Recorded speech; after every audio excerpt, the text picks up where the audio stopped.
Hey, how's it going? Austin here. So, in an attempt to kind of get outside the echo chamber of my straight white cisgender maleness, I actually interviewed two people from sort of representing a wider range of social strata.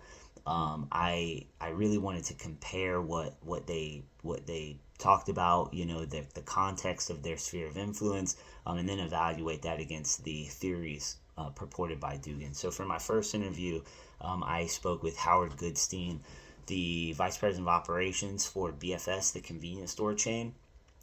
He's been there for 30 years.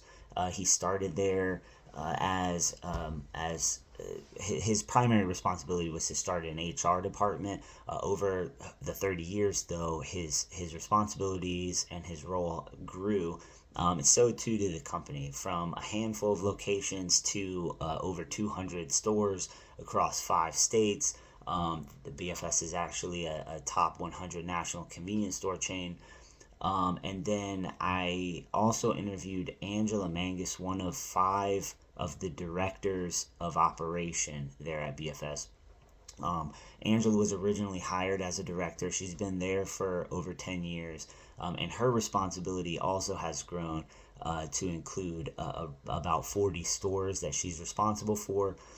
She's originally an Italian immigrant. She moved to the United States and couldn't speak English.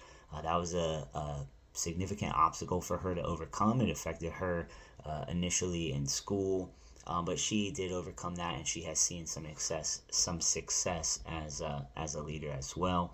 Now, considering their social locations, the interview questions, the answers to the questions that I got were strikingly similar.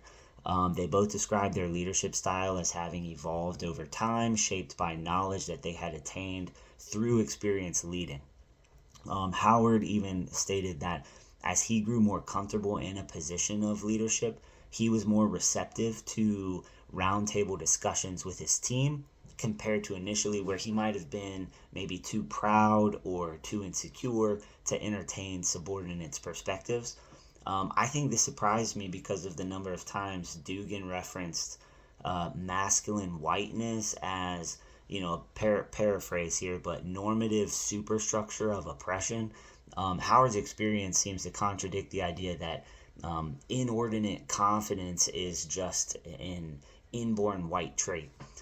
They both talked about owning situations. Real leaders accept responsibility for their actions and those of their subordinates. That contrasts with Dugan in that he talks about the interplay of power as if leaders are not inherently invested in the success of their followers. But you can't have a good leader without successful followers. Angela also highlighted the importance of taking responsibility, just to establish rapport with subordinates as well as demonstrate her values, so that it sets the standard and they have clear expectations.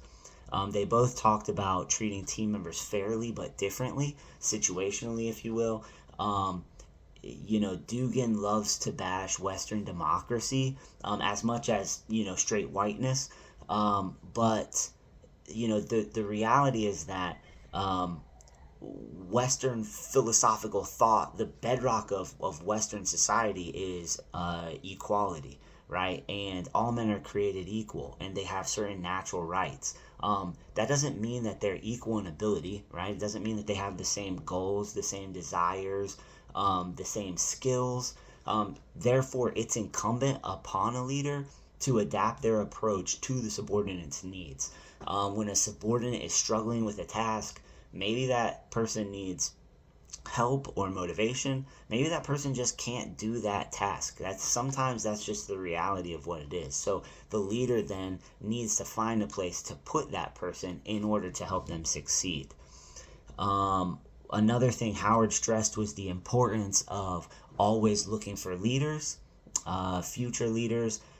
He evaluates future leaders' potential through some certain traits, like even just who shows up, who is willing to work hard, problem solve, contribute to the conversation. I personally was surprised to hear that race and gender were not even considered at all when evaluating someone's potential for leadership, especially in a corporate role, since I've been told that those really are the primary factors contributing to one's success or failure in life. My takeaway, based on the level of success that both Howard and Angela have achieved as leaders, I'm not surprised at all that they're not more engaged in advancing social change.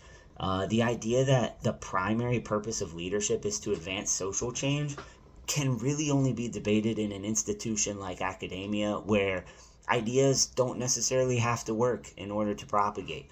While leaders themselves may navigate complex issues, I don't think the idea of leadership is nearly as complex and convoluted as Dugin makes it out to be. According to my albeit small sample, it would seem that effective leaders situationally deal with subordinates by transactional methods to motivate action towards production. The difficulty is not in understanding some abstract concept of leadership, but actually putting it into practice. The foundation of Dugin's book is unabashedly critical theory, as shown throughout the book, as well as stated on the inside cover, a leadership book rooted in social justice. I'm just concerned that he may be subconsciously injecting bias from his positionality of gayness. It's not about learning how to be a good leader, it's solely about affecting social change. The reality is, at its core, this is a perspective rooted in envy and resentment, and to quote Thomas Sowell, disproportionately affects those at the bottom by providing an excuse for counterproductive and ultimately self-destructive attitudes and behavior. This is apparently not enough irony for Dugin, though, because he goes on to claim the critical framework for his theorizing is one that refuses to be just academic. However, without any sort of basis in reality, it can only exist in the academic world, where objective truth conveniently doesn't exist, insulated from any real-world scrutiny. At the end of the day, I'm thankful for both Howard and Angela's willingness to take time from their schedules to be interviewed. I enjoyed doing these interviews. I got a lot out of them. I think I appreciate this assignment and just the opportunity to interview some successful leaders. So yeah, thanks.